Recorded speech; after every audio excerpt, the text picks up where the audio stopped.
G'day, my name's Darryl Webb, and today we're doing something very different with the thermals. We're having a look at a Thermtec, the Ares 2.0. This is the 650. So it's the 640 sensor with a 50mm lens. I've had this a bit over a week, so we'll have a little look on this video. We'll just this will be like a little sort of mini unboxing, see what you're getting there, but then also we'll just look at some of its basic features and initial impressions. I have tried this out. We'll go into that in some other videos, but you'll see some footage over it, how it all looks. So I'm pretty excited to try a different brand. Anyway, so we'll start off with it. As I said, it's the Ares 2.0. It's the 650. It has a 3-second startup. NetD says 20 millikelvin, sub 20 millikelvin there. That's for some of the models that are in this box. This one's actually sub 18 millikelvin, and the battery life for this one is 16 hours, and it has AI calibration. I have been using this. As I said, I've had it out. I've been playing with it, obviously. I'm getting my head around it a little bit. But essentially, in the box, there's a nice high quality case. Thermtec embossed, nice little handle. It's a half soft, half hard case, a soft hard case I guess you would call it. Now I do believe there was some things not in this one that if you were to buy this would be included. I noticed there was no batteries and no battery charger in there. It's and apparently if you buy it they are in there from what I'm told. Let's go through quickly what was in here for me. There's a little thank you card, some little QR codes to scan so you can get the user manual. Excuse the cockies. A little Thermtec embossed cleaning cloth. There is a USB-C lead there for charging and data transfer. There's a little box in there that comes with some 30mm rings, and then in here there is a battery cap. It actually comes with two. That comes with a shorter one for 18500 and a longer one, which is this one for 18650. So you can run it 18650 or 18500. It comes with a magnetic eyepiece, and it comes with the unit itself. So, this is not a full review. This is just a unboxing and initial impressions. We'll sort of go over quickly sort of the layout of it. You've got 3 buttons back here. You got a power, a camera button, and a artificial AI range finding button. They also have, if you double tap them, they do different features, like you can turn picture in picture on and off, and color palette and whatnot from there. On this side wheel here, this is where you can zoom in and out. If you're on picture in picture, it just zooms in the actual picture in picture place. If there's no picture in picture on it, zooms the whole image. And there's a button in the middle, and from that button you can quick press it and it will go into a sub menu, a quick menu, and if you long press it, it goes into the full menu. For actual focusing, it's actually on this knob on the front, which I thought was pretty unique. Different way of doing it. I've got to say I quite like it. It did come supplied with these rings. These are 30mm. They're high rings, so they'll suit just about any rifle. I'm going to try it with the factory rings because they actually seem reasonably good quality. There's a little cap here you can just take off, and it's got the little USB-C charging port in there. This guy actually has a single 18650 built into it, and as I said, it's got the ability to chuck in either 18500 or 18650 batteries as you go, and it gives a really long time. For everything I've actually used it for so far, the battery life is fantastic. It seems to really do well with its battery life. I'll just touch quickly on some of the basic specs, the important ones. So it's not a review. So the Ares 650 2.0, so it's a 640 by 512 sensor, 12 micron pixel pitch. It's got the NetD of sub 18 millikelvin, 50 Hz refresh rate, 2600 meter detection range. It's a 50mm lens with a f1.0. The base mag is 2.8, so it's actually a really good little sweet spot. It's some you'll find sort of that 3.5. Some people like it, but I find the image actually doesn't look as good in those models as the lower base mag, but the extra zoom is nice, so it's a pro and con, I guess. But at 2.8, that's a really usable base mag. As I said, with the zoom, it's got 1 to 4 smooth and rapid zoom. You can change that.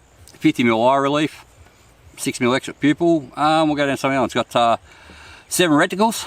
You've got 5 reticle colours, black, white, red, green, blue. If it's on black and white, it'll actually, you can turn reverse on, so if it goes on something that's hot, it'll switch so you can always see the crosshair. That's nice.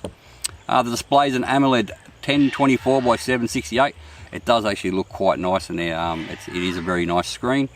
I've used some other models that have got very, very high quality screens, and this one doesn't seem to lose too much to them. It looks really good. Basic functions, it's a 30mm rings, can handle recoil up to 60 joules. It's got recoil active video, auto recording, automatic zeroing. It's got manual zeroing, which is what I prefer. You got 5 zeroing profiles, you got free zeroing, so your picture-in-picture, AI ranging, image calibration. You can switch it on auto and manual. I've just leaning on auto. If the image does get a little bit dirty, just double tap the power button and it quickly refreshes. Very simple. And it comes up with a little warning in the bottom of the screen. It does a countdown to let you know it's going to do it. So no more chance of you just about to fire a shot and the screen refreshes. It's got, as I said, built-in 18650, and then you can replace one on top, either an 18500 or 18650. It's got battery reverse connection. You put the battery in either way. I still think stick it the right way. Battery life 16 hours. Operating temperatures -20 to +50. It's an IP67 rating, and the weight on it, this one is actually 873 grams. The first thing I noticed about it, I was like, oh, it's a good chunk lighter than what I'm used to, which is pleasant, because I've got some of those scopes that I've used in the past. They get pretty heavy, and you do notice them. But this one, if you're running a more lightweight rifle, it's not going to hurt the weight too much at only 873 grams. That's it. That's it. Eye-cup's magnetic. It won't fall off. I could probably pick the scope up by it. Yeah, you can see that's stuck on there pretty good. Won't come off easy. The diopter was nice, and everything else on it functioned quite good. It's got a nice cap, doesn't make any noise, and it seals up quite good. You can even close it silently if you hold that bit in. Why am I using a Thermtec? Well, I don't know how many of you actually follow me on social media. Probably not that many, really, looking at my numbers on social media, on Facebook and Instagram. I don't really promote that, but it's outdoors.australia if you want to find me on Instagram. Thermtec made me a brand ambassador, so I've been really happy to hook up with a different brand and try some of their stuff. And I have actually tested, tried out some Thermtec stuff before, so I know the gear is really good quality. So I was really happy to get the chance to work with Thermtec for these ones. So, and also good for you guys if you're looking at thermals and that, also to get some, try and get some opinions on different brands. It'll also help my awareness of thermal technology in general. So yeah, really happy to be working with Thermtec on this one. A big thank you to Jane over at Thermtec for helping me out with all this. Anyway, but you're still going to get good honest reviews on it, because so far what I've noticed with Thermtec straight away is there's no scripts or anything like that. They're a very open brand. One of the first things they wanted to do with this model was have me compare it to probably its biggest competitor. So they've obviously got a lot of faith in their product over some of the competition. So in the near future you'll see some videos like that, some head-to-head comparisons with some other big name models. And besides that, I guess you're going to see it in a lot of my those little hunting videos I do, some pest control stuff and foxing and all that. This will be the scope that I'm running. I'm probably going to chuck this straight on the 223 and the 17 HMR and give them a good workout. Just some quick observations I've made about it. I love that when you record, the image actually shows all the information on the screen. You're not just seeing just the plain screen with a crosshair. That's a really nice change. I have noticed going to this sub 18 millikelvin, I'm definitely seeing more details in the targets than what I'm used to, especially at closer range. There's just more sensitivity there in the thermal power. I'm definitely noticing it. The menus they're very different to what I've used in any of the other type of devices I've used before in the past, but they're very functional, and I haven't had too much of a learning.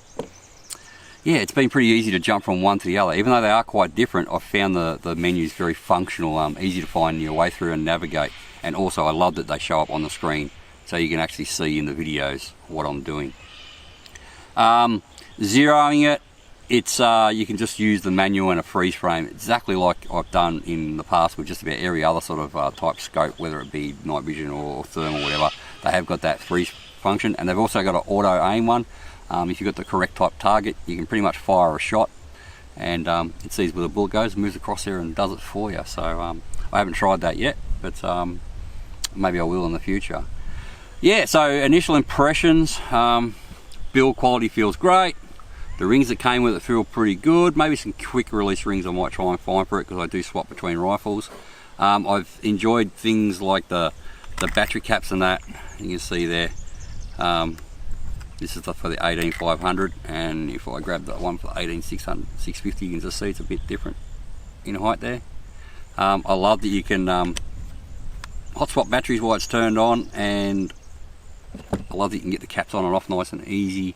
It even is reversible polarity, so you can't even make a mistake by putting it in the wrong way in the dark.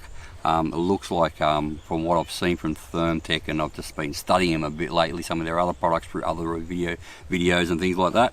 I've been really impressed with how they've sort of marketed it for the user, the end user. It's a lot of thought into it. So I'm really happy to be using this one, because I think it's going to be pretty nice to use.